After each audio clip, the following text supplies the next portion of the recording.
Hello and welcome to Dragnet live from OTRGold.com. I'm your host, Austin Bach. Thank you for being here. I hope you had a great weekend. If this is your first stream, we're here every Monday, Wednesday, and Friday at 9 a.m. Pacific, listening to one episode of Dragnet until we have listened to all 310 episodes currently available. Excuse me. Um, Today's episode is episode 259. Title is The Big Match. Uh, we're a detective sergeant assigned to homicide detail. A man has been shot down on a street corner of Los Angeles. There's no apparent motive, no lead to the assailant. Our job is to find him. Today's episode originally aired August 3rd, 1954. Since we're entering a new month in history, I'm going to pull up the historical context here. As I do that, or while I'm doing that, let me say hi to everybody in chat. Pull it up here. I was a little bit late to starting to scheduling the thing. I had it all set up in my streaming software, but I hadn't actually scheduled it on YouTube. So it showed up right about 9 o'clock. So maybe some people will come in here. Yeah. Film Noir Buff. I'm glad you can hear. I do feel better. I still have a slight sore throat, which is kind of crazy. But hang on a second. But I do feel better. So that's good. Okay. Quick shout out to Film Noir Buff, 7B and AZ. So over it, Alfredo, Sam.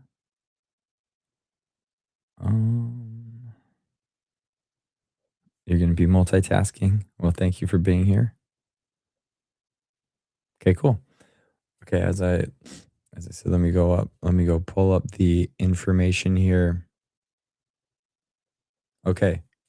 The Englishman on August 7th, 1954, the Englishman Roger Bannister beats Australia's John Landy in the mile at the Empire Games in Vancouver, the first time two men run a sub 4-minute mile in the same race. We talked about Roger Bannister in a previous episode.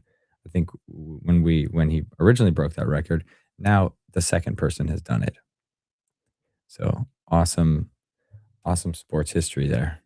Because until he broke the 4-minute mile, I think it was kind of common knowledge, or what people assumed was common knowledge, that you couldn't run faster than that, your body just couldn't handle that type of stress.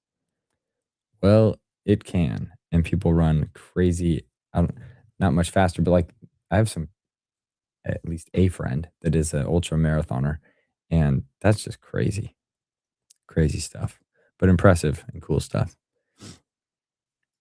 Okay. What else happened?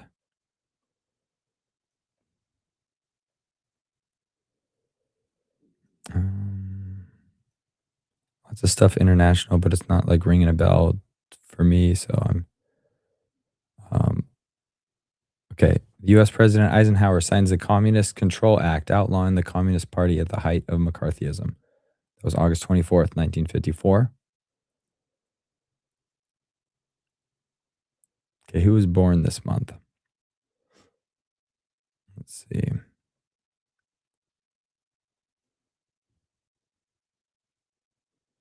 Francois Hollande, French politician and president of France through 2017. I think it's Holland, Hollande.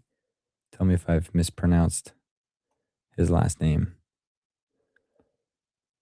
Stieg Larsson, the Swedish author of Girl with the Dragon Tattoo, was born August 15th, 1954. James Cameron, Canadian film director and writer of the Titanic and most recently the Avatar series, was born August 16th. Also the Terminator series. Cool. And let's see, anybody else?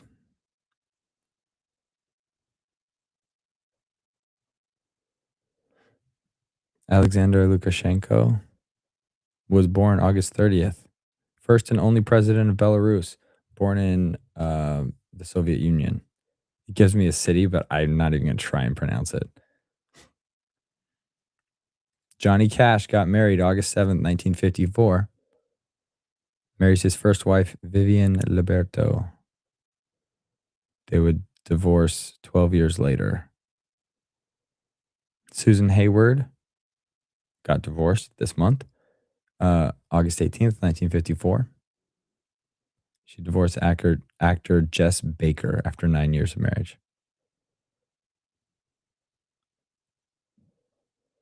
And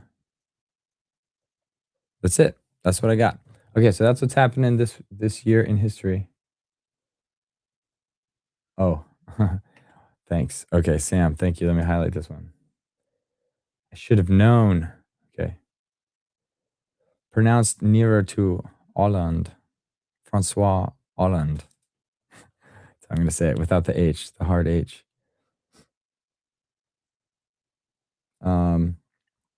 Yeah, I didn't know this fact off the top of my head, so I didn't want to say it, but it's like, yeah, they break 4 minutes then, but you can tell it's such an incredible feat because now, like, even with all the, they have lighter running shoes, better running shoes. There's probably more rigid, like, training regimens and stuff.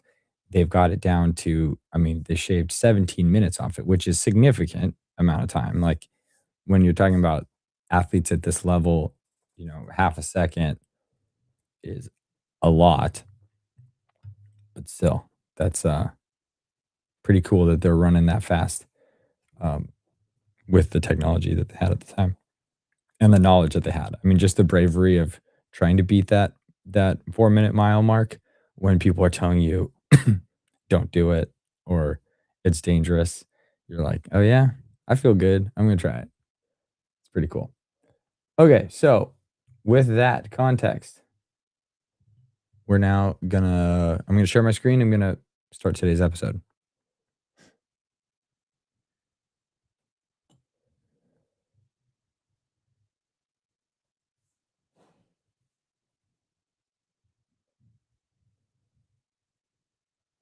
Oh, interesting. So, someone spot checked me. I have this here as the big match, but the one we're actually gonna stream says it's the big stand.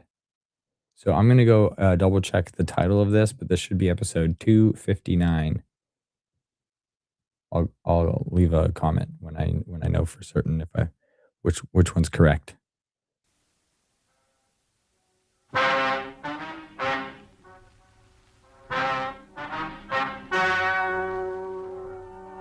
Ladies and gentlemen, the story you are about to hear is true. The names have been changed to protect the innocent. Dragnet, brought to you by Chesterfield, America's most popular two-way cigarette. Chesterfield King Size at the new low price, and Chesterfield Regular.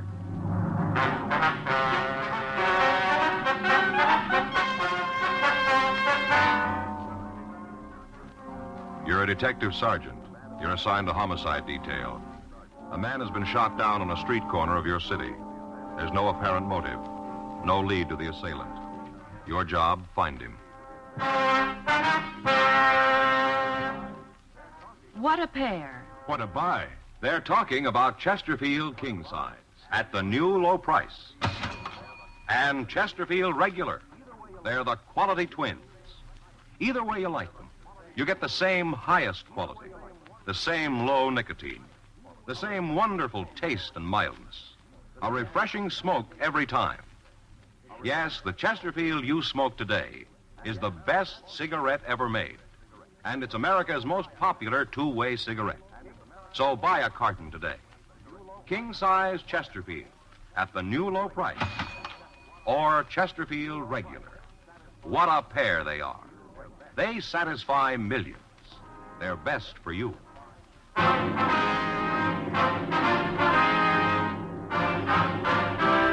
Dragnet, the documented drama of an actual crime. For the next 30 minutes, in cooperation with the Los Angeles Police Department, you will travel step by step on the side of the law through an actual case transcribed from official police files. From beginning to end, from crime to punishment, Dragnet is the story of your police force in action. It was Tuesday, May 8th. It was cool in Los Angeles. We were working the night watch out of homicide detail. My partner's Frank Smith. The boss is Captain Lorman. My name's Friday. I was on my way over from the office, and it was 10:13 p.m. when I got to Georgia Street Receiving Hospital. The waiting room. Hi, Frank. Joe? How's he doing? I don't know. I'll talk to Dr. Sebastian. How's it look? Well, not too good. Slugs embedded in his lung caused a hemorrhage. He's getting a transfusion. What do you got on it? I just talked to the guys who came in with him for a minute. They didn't have a lot. No. Call came in from a man who owns a newsstand at the corner of Normandy and Willowbrook. See the witness? Yeah. Anything there? I don't know. We'll have to talk to him. What do you got on the victim? Wait a minute. I got it here. Name's Matthew Denton. Address given is 18970 Taft Street in Hollywood. Did you get in touch with anybody? No, tried the house, but nobody was there. Anything else? And went over the personal property. Usual stuff, cigarettes, lighter, comb. Found a diamond ring on the small finger left hand. Looks expensive. Gold wristwatch. $140 in cash. $1,300 in American Express checks. Doesn't spell robbery, does it? No, none of the stuff was disturbed. Well, maybe you can tell us something, huh? Yeah. Joe, Frank. Hi, Doc. How are you? How's it look? What time you got? 10:16. Make it 10:13 then. Close enough for the report. What? Time of death.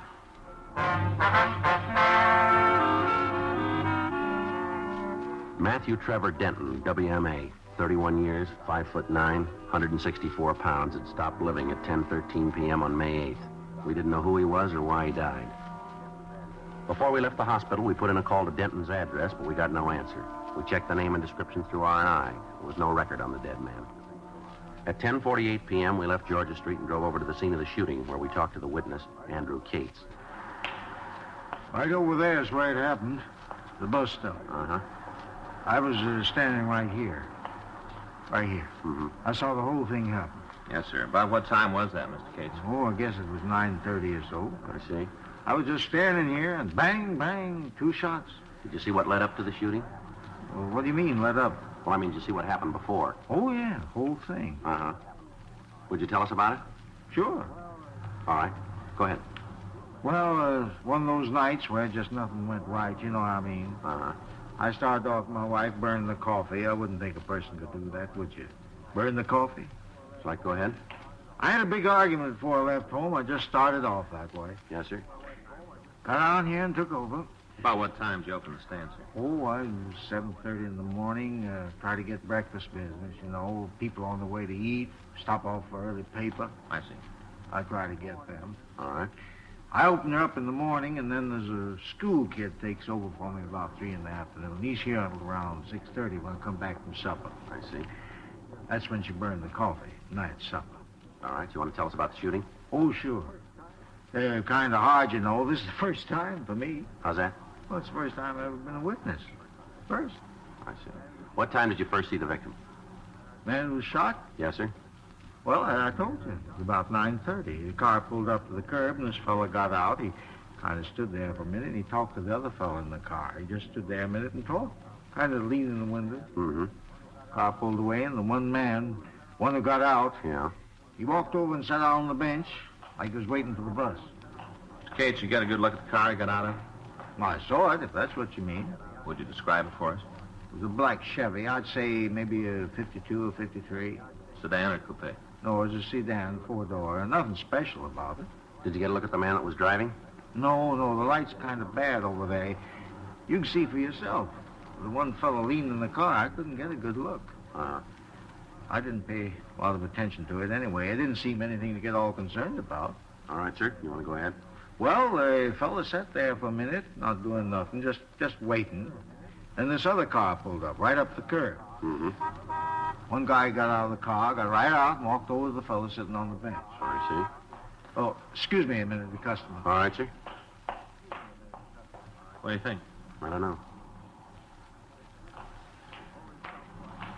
Old Bert always stops by same time. He gets one of each, you know, same time every night. Good old Bert. Yes, sir. I wonder if you go ahead with your story. Oh, yeah. Well, this car pulled up and the fella got out. He walked over to the bench, started talking to the first man. They got in an argument. How do you know that? What? Well, how do you know they were arguing? Well, I could see standing over there, waving their arms around. I could even hear some of the yelling. It wasn't no trick at all to see that they were having some kind of trouble. Mm-hmm. Could you hear what the trouble was about? No, just a lot of yelling and waving. Could hear no outright word. You want to go ahead, please? Well, next thing I knew was when the fella got out of the car, started swinging at the other one. That was the victim? Yeah, one who was shot. All right. Well, you just bet the guy tackled more than he could handle. The victim fella started to clean up on this other one. He just started to mop up the street with it. I see. That's when the guy who was waiting in the car got out and run over to help his friends, you see. Mm-hmm. Three of them kind of struggled around for a while, then the one from the car pulled the gun. Bang, bang. 2 shots. First guy dropped right down on the sidewalk. The other 2 got in the car and took off. Went roaring down Normandy.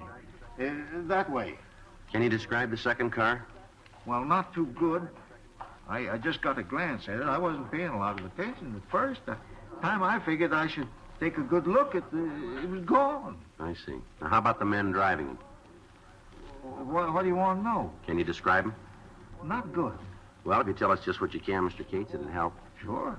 First one was a tall, lanky fellow. He didn't weigh much, sort of string bean. Mm-hmm. How tall would you say? Oh, I don't know, close to 6'3", maybe 6'2", round in there. He's a tall one. About how old? 23, 25. I couldn't tell that too good. I see. What about his coloring? Was he light or dark, do you remember? Light, he was blonde. How about his clothes? He had on a pair of jeans, one of them jackets, made out of the same kind of material, rivets like on them. Mm-hmm. Were real tight jeans. Both of them were wearing them. Anything else you can tell us about the tall man? No. Was he the driver of the car? Oh, yeah, he was the one who did the shooting, the tall fellow. Could you see the gun? Yeah, but not good. Do you remember whether it was a revolver or an automatic? Well, it looked like a revolver to me. All right, now what about the other man? He was shorter than the first one. No runt, but, shorter. Guess anybody would look small next to him. About how tall was he? Always about 5'9", 5'10". Give a couple, take a couple. All right. How was he built? Sort of light, maybe 140. Anything else about the 2 men? Did either of them wear glasses, do you remember? No, not so as I could see. Might have taken them off, before they got out of the car. Might have, but I didn't see them when the fight started. Did either of them use a name that you could hear? I told you before I couldn't hear anything they said. There's just a lot of yelling when the fight started. All right. Wasn't anything special about the 2 fellas to make them stand out. One tall, the other short. No big reason to remember them. Afraid you got it wrong, mister. Huh? We got a reason.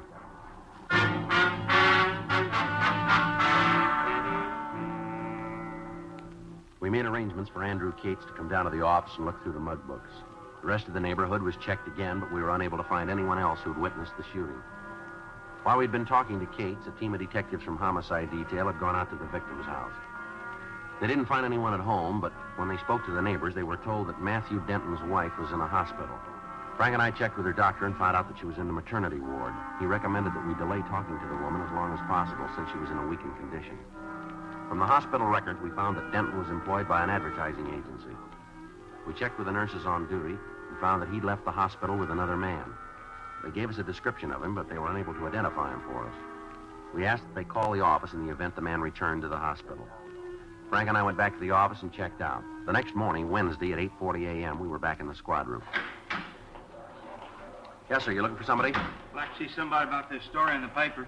Which one is that, sir? About the shooting last night, corner Normandy and Willowbrook. All right. What is it you want to talk about? Are you the officers handling the case? Yes, sir. My name's Sterling Hall. I think maybe I can help you out. All right. Want to have a seat, Mr. Hall? Sure here, thing, right here's Frank. fine. Sit right here. Thank you. It's my partner, Frank Smith. My name's Friday. How do you do, Mr. Smith? All right. What do you got? Well, it says here in the paper where Denton left the hospital with the man. It says you're looking for him. That's right. Well, you don't have to look no further. I'm him. You were with Denton last night, were you? Just said that. All right. How long were you together? Till about 9:30. They dropped him off at the bus stand right where he was shot. All right. I wonder if you could start at the beginning and tell us the whole story, will you? Sure thing. Well, you see, I got a lady friend, same hospital as Denton's wife. I was over there last night to say hello. I brought her a box of caramels and said hello. Uh-huh. Well, I was on my way out the place, and I stopped off for a cup of coffee in that little old shop they got there. You know, where they has the gifts, books on what to name the baby and all. Yeah, I know it. Well, I was having a cup of coffee, and this here Denton come in. He wanted to buy a little plant for his wife. They just had a baby, wanted to send her something. I see. Now, we got to talking, and I had a cup of coffee. It turned out he didn't have his car, so I asked him if I could give him a ride home. He was kind of nervous and all, new father. Yes, sir. We left the hospital, and he said it wasn't necessary for me to take him all the way home. Said for me to just drop him off at the bus stand. Told me there was one right near his house. All right. Well, on the way, we was following this car, and all of a sudden it stops. No signal, nothing, just slams on the brakes, and we rammed into it. Well, didn't hardly do no damage to the other car. Broke one of my headlights is all, but didn't hurt the other car at all. I see. Go Now, ahead. two fellers got out, and they walked back, and they started a little ruckus. Said we was speeding and driving reckless, all that kind of stuff, real loud. And this Denton, he tell them to shove off. Said their car wasn't hurt at all, and said not to make a big thing out of it. He told them it was their fault anyway. Were you still in the car? No, we got out to see what damage had occurred. I see. These two guys started to get rugged now, like they wanted to start some real trouble, and Denton said if they wanted to make a problem out of it, the thing to do was to call the cops and make a complaint. What'd they say to that? Nothing, just said to forget it, and then they got in the car and shoved off. Mm-hmm. Now, I didn't see him again, but I got to thinking about it this morning when I saw the story in the paper. You think it might have been one of them two who shot Denton? Well, we don't know, sir. Can you give us a description of the men? Sure thing. Now, one of them was real tall. The other one was about my height. It'd be about 5'8". 5'8" and 3/4. All right. Can you give us a description of the car? Yes, sir. It was a light blue Ford, one of them new ones, you know, with the plastic on top. Yes, sir. I took a good look at it. Matter of fact, I kind of thought there might be some trouble about the accident. I didn't want to be out on a limb with my insurance company, so I made sure. Yeah. I got the license number.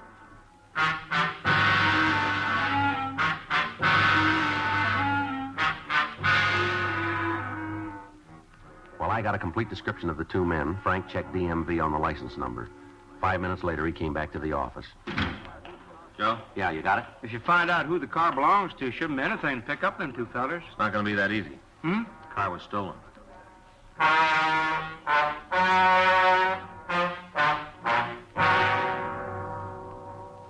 Before Frank and I left the office, we made arrangements for Sterling Hall to check the mug books in the hope that he might be able to identify the suspects.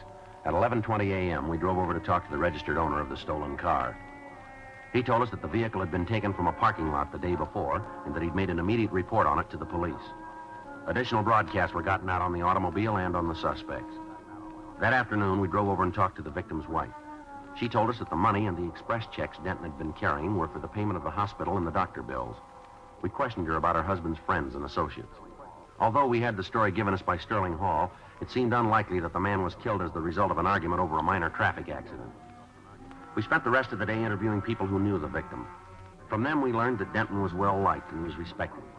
He took an active interest in neighborhood clubs and events. The more we went into his background, the more convinced we became that he'd been killed by the men in the stolen Ford. 2 days passed. On Saturday, May 12th, the vehicle was found abandoned. A stakeout was placed on it, and when no one approached it, the crew from Leighton Prince went over the car. They found several partial fingerprints, but not enough for classification. The prints were photographed and held for evidence. Frank and I continued to work on the killing. A month went by without additional information turning up. On Tuesday, June 19th, we got a call from burglary detail. Yeah, No, nothing. Where'd he come from?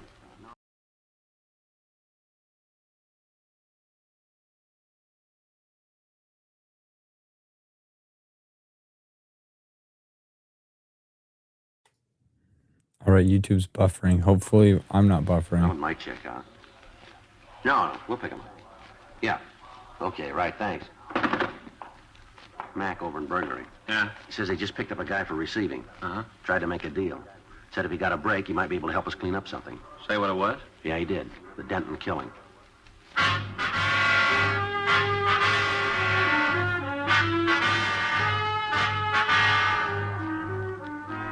We left the office. We went over to room 45. We talked with the officers who'd picked up the suspect. They told us that they found a large quantity of stolen automobile supplies in his possession. We took him to the interrogation room for questioning. For almost an hour, he remained silent. How about it, Keneally? Gonna give us a hand? Keneally? All right, come on, stand up. Let's go. Giving up, huh? No, we'll be back. Where you taking me? Back to burglary, and they can book you. Main jail? Yep. But you guys are all through with me, huh? Yeah, for now. We'll talk to you again. Well, you won't get any more. Tell me something, will you? What? A little while ago, you said you knew something about a killing. Now you shut up and won't give us the time of day. Why? I told that other cop if I got a break, you get one. You know we can't make deals. No, that's going to cost you. You're going to take an installment. How do you figure that? You said you knew something about Matthew Denton's murder, isn't that right? I don't remember that far back. We do, and we can prove you did. You're up on a receiving rap now. That's bad enough. But if we can tag you with holding information, we'll make you as an accessory after the fact. You mean you'll try? I think we'll make it. Well, from here, it's got another color. Well, let's see how it comes out, huh? Come on, let's go. Down this way. I know. What's a tab for being accessory? 5 years.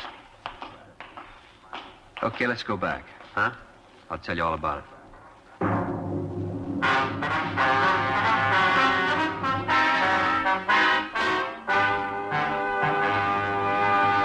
You are listening to Dragnet, the authentic story of your police force in action. In regular or king size, you can get 'em either way. The best smoke ever made's the Chesterfield you buy today. Smokers coast to coast are changing, it's a cinch to do. Here's all you have to say to get the one that's best for you. Chesterfield's for me, Chesterfield's for me. You just say it's Chesterfield's for me. Friends, for your vacation, take along plenty of Chesterfields. Buy them by the carton. Chesterfield king size at the new low price. Chesterfield regular. What a pair. They're the quality twins. The same highest quality. The same low nicotine. Either way you like them, they're best for you. Smoke Chesterfield. It's America's most popular two-way cigarette.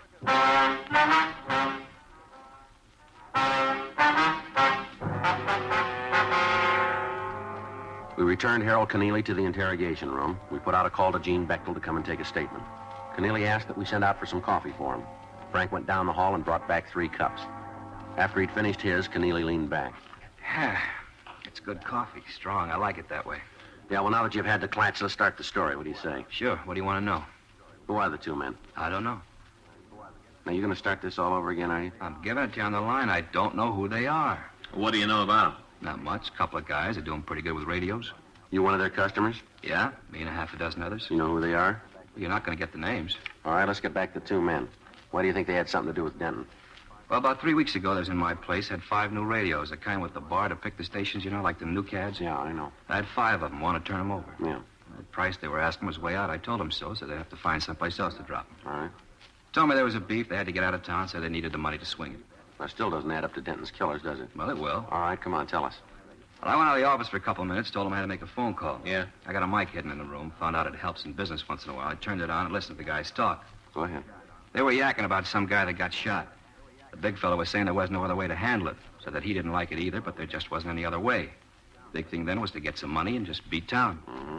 I waited outside for a couple more minutes, but they didn't say anything, so I went back in. I told them I couldn't swing the radio deal. What'd they do then?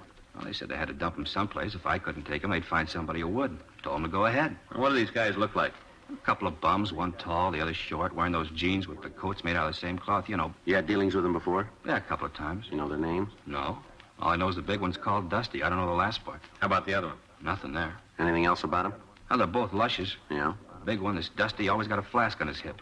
You mean a bottle, huh? No, metal flask like they used in Prohibition. This one's all beat up, dented. It's all dirty. But I never seen Dusty without it. Both of them all the time nipping at it. All right. You know where these guys live? No, someplace downtown. They got a pad there. I don't know where it is, though. How do you know it's downtown, then? Well, I don't know for sure. It's just a guess. Did you ever hear either one of them say anything about a job? Not those two. They never done a day's work in their lives. The only thing they're good at is lifting radios. They wouldn't work steady if stealing was legal. That all they take, radios? All I've ever seen. Guess they got a gimmick. Figure they can make a living with them. Why change? Mm-hmm. I guess they do pretty good. I don't know. I paid them enough times. All right, anything else you can tell us? No. They work with anybody else, do you know? Not that I've ever heard. How about close friends? None. They say when they'd be back to your place? No, they don't have a regular route. When they pick up some things, they come in. If they got nothing to sell, I don't see them. When'd you see them last? The time I told you about. They still around? Well, I don't know. Rumble says they are. I haven't seen them myself. You know where we can reach them? No, you don't make an appointment with them. You know if these guys have ever been arrested? Oh, we never talked about it. Where they seem to feel about cops, though, you sure figure they feel. They from L.A., do you know? I don't think so. Never heard them say. Only done business with them a couple of times. We never got real buddy-buddy. Mm-hmm. They don't go that chummy set much. All right, Keneally. Anything more you want to tell us? I guess that's it. All right, come on. I want you to check the books. Yeah. Hey, can you spring another cup of that coffee? It's sure good. About the best I ever tasted. Hey, wait a minute. Yeah? There's one more thing about the guys you're after. All right. Take it easy with them. Like I told you, they're both lushes. I think they're off their rockers. Yeah, we'll watch it. Well, you better. They're packing heavy. Yeah. Any way you slice it, they're loaded.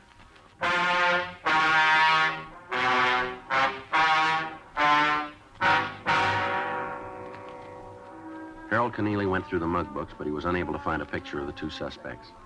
The name Dusty was checked through the moniker file without result. Information was forwarded to George Brereton up at CII Sacramento, and a supplemental APB was gotten out. We spent the rest of the day with officers from burglary detail going over reports. We found that they'd been working on a string of car radio thefts for the past several weeks. When we compared notes with them, it seemed more than possible that their 2 suspects were the same men we wanted for the killing of Matthew Denton.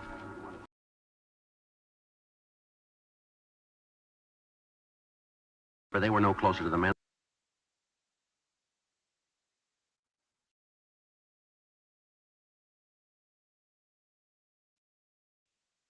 Most of the territory. 3 additional teams of men from Brewer were assigned to help us, and on Wednesday, June 20th, the operation was started. For 3 days, there was no action. Thefts from autos continued, but when they were checked out, the method of operation used eliminated any suspects that we were looking for. On Sunday, June 24th, we got a call that a man answering the descriptions of one of the thieves had been seen in the vicinity of Beverly Boulevard and Elmwood Avenue. Frank and I left our position in the stakeout, and we drove out to the area. Should be a couple of more blocks. Yeah, we just passed Ridgewood Place. You better take it easy. Next block, we can start cruising. Yeah. See anything? No. Want to take a left here? All right. Doesn't look like it. Well, let's go up a couple more blocks. All right. Sure be a break if we nail him tonight. Yeah. A little rough on the study time. How's it going? No, I don't know, Joe. Times I don't think I'm ever going to make sergeant. What are you doing now? You mean studying? Yeah. Legal procedure. Well, you should know that. Well, practical stuff, yeah. Putting it into legal language, it makes it rough on me. Yeah, I had the same trouble. I haven't been able to hit the books for the past week. Wait a minute. Yeah. No, nothing. Keep going. What'd you say? I said I hadn't hit the books. I missed a couple of lectures, too. Well, you're never going to make it that way. That's what Faye says. Wait a minute. Huh? Slow down. What do you got? Up there. See? Next block on the left. About 50 feet on the other side of the street line. I don't see anything. Looked to me like somebody trying to get into a car. I'm not sure. Well, let's check it. All right. Just up ahead there. Yeah. See anything? No, looked like somebody on the other side. Better pull up. We'll take a look. Okay. All right, let's go. All right. I'll cover the other side. Take it easy. If it's the one we want, they're heavy. All right. All right, mister, let's hold it right there. What? Stand where you are. You talking to me? That's right. What are you causing me trouble for? I didn't do nothing. We didn't say you did. How about it, mister? This your car? Certainly it's my car. Who do you think it belonged to? You got the white slip? It's in the machine. It's right out in plain sight where it's supposed to be. You've been drinking, haven't you? Small wonder you officers don't do better at solving crimes. I had a couple, yeah. What's your name? I don't see that's any business of yours. All I'm trying to do is get into my car. I'm not causing any trouble. What's your name? It's Kyle, Peter Kyle. You got the keys to this car? Matter of fact, I haven't. That's why I'm having so much trouble getting in. If I had the keys, I could just flip the door open and drive off. Frank? Yeah. Yeah, what are you doing? Just want to see what you're carrying. Watch it, Joe. All right, mister, come on. Get up. What? I'm doing like you say I'm doing. Try it again, Frank. Yeah. Come on. Put your hands back.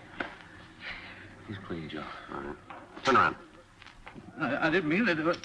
I didn't mean to shoot. Yeah, sure. Honest, you gotta believe me. I didn't mean it. Come on down here under the light. Now stand still. Yeah, matches the description pretty good. Where's your partner? I didn't mean to do it. It was an accident. I just hit the guy. I just got in a fight with him. Dusty did the shooting. He did it. I didn't. I just got in a All fight. right, now calm down. Where is he? I knew you'd catch us. I knew it all the time. I kept telling Dusty we had to get out of town. We gotta go. I kept telling him all the time. I was telling him. Well, where is he? Home. Where's that? He's the one who did it. I just got in a fight. Dusty's the one who shot, not me. Where do you live, mister? Down on 4th. That's where old Dusty is. Old, safe Dusty. He said we didn't have to leave. He said you'd never catch us. All right, let's go. Old Dusty is always right. Always knows what he's doing all the time. Never makes a mistake. Not old Dusty. Yeah, well, he made one this time, didn't he?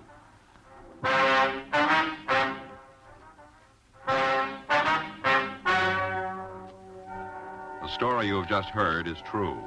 The names were changed to protect the innocent. On November 6th, trial was held in Department 95, Superior Court of the State of California, in and for the County of Los Angeles. In a moment, the results of that trial. L&M goes king size. Yes, L&M goes king size. Now, L&M is king size as well as regular. Both have the same low price.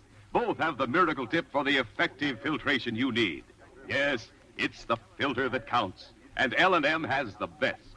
You get much more flavor, much less nicotine, a light and mild smoke.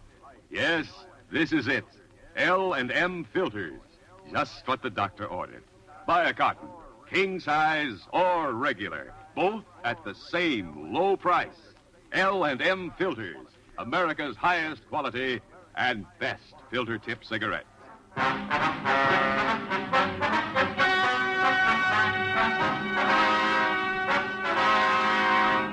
Peter Gregory Kyle and Jesse Haywood Poole were tried and convicted of murder in the second degree and petty theft, 18 counts. They received punishment as prescribed by law. Petty theft is punishable by imprisonment for a period of not more than 1 year in the county jail. Second degree murder is punishable by imprisonment for a period of from 5 years to life.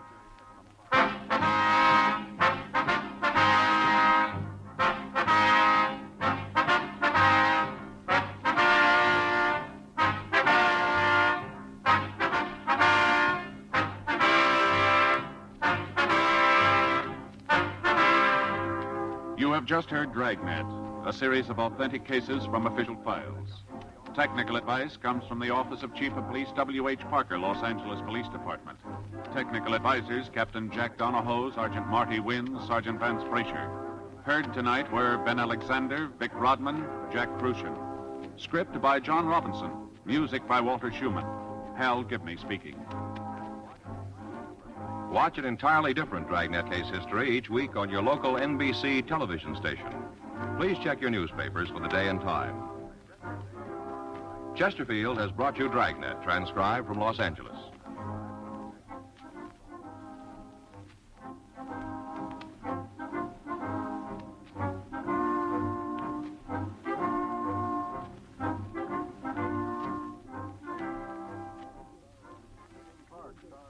Dane Clark stars in Crime and Peter Chambers tonight on the NBC Radio Network.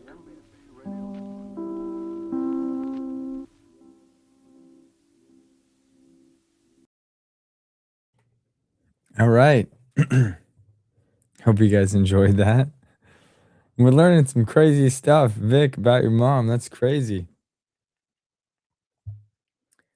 Though I wouldn't mind dying in like a jacuzzi with what's my favorite drink?